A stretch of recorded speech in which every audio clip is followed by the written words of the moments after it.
ఎడ్యుహంట్ విశాఖపట్నం వారు south India లెవెల్లో olympiad exams నిర్వహించడం జరిగింది. ఒకటి శ్రీ రామానుజం మ్యాథ్స్ ఒలింపియాడ్, అదేవిధంగా కలాం సైన్స్ ఒలింపియాడ్, రెండు ఎగ్జామ్స్ కూడా వీరు గత నెలలో నిర్వహించడం జరిగింది.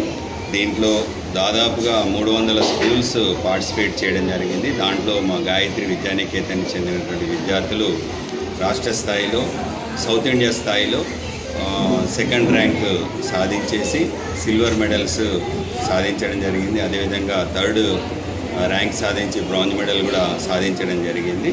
దాంట్లో ముఖ్యంగా మా స్కూల్ నుంచి 40 మంది విద్యార్థులు పార్టిసిపేట్ చేయడం అయింది. దాంట్లో ఇద్దరికి సిల్వర్ మెడల్, ఇద్దరికి బ్రాంజ్ మెడల్ సౌత్ ఇండియా లెవెల్లో రావడం జరిగింది. దాంట్లో 4వ తరగతి చెందినటువంటి అమూల్య యోగా మరియు 7వ తరగతి విద్యార్థిని బి నిశ్చిత ఇద్దరికి సిల్వర్ మెడల్ రావడం జరిగింది. అదేవిధంగా మన అశ్విత్ 3వ తరగతి, అదేవిధంగా అశ్విత్ మరియు అనుశ్రీ ఇద్దరికి కూడా బ్రాంజ్ మెడల్స్ రావడం జరిగింది. వీరికి ఈ విధంగా సౌత్ ఇండియా లెవెల్లో నిర్వహించినటువంటి కాంపిటీషన్స్లో వీళ్ళు సెకండ్, థర్డ్ ర్యాంక్ రావడం మా స్కూల్కు గర్వకారణం.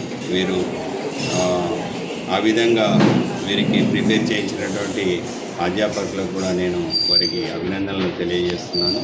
వీరు రాబోయే కాలంలో ఇంకా జాతీయ స్థాయిలోనే కాదు అంతర్జాతీయ స్థాయిలో కూడా రాణించి మంచి ప్రతిభ చూపించాలని, ఆ విధంగా గాయత్రి విద్యానికేతన్ ఎప్పుడు కూడా చదువుతో కాదు ఇతర విషయాల్లో కూడా ముందుంటుందని దీనికి నిదర్శనం. ఎందుకంటే మేము మా రోజు సబ్జెక్ట్ అనే కాకుండా కాంపిటేటివ్ ఎగ్జామ్స్లో కానివ్వండి, ఇతర స్కిల్స్లో కానీ ఎప్పటికీ మేము ట్రైనింగ్ని ఇస్తూనే ఉంటాం.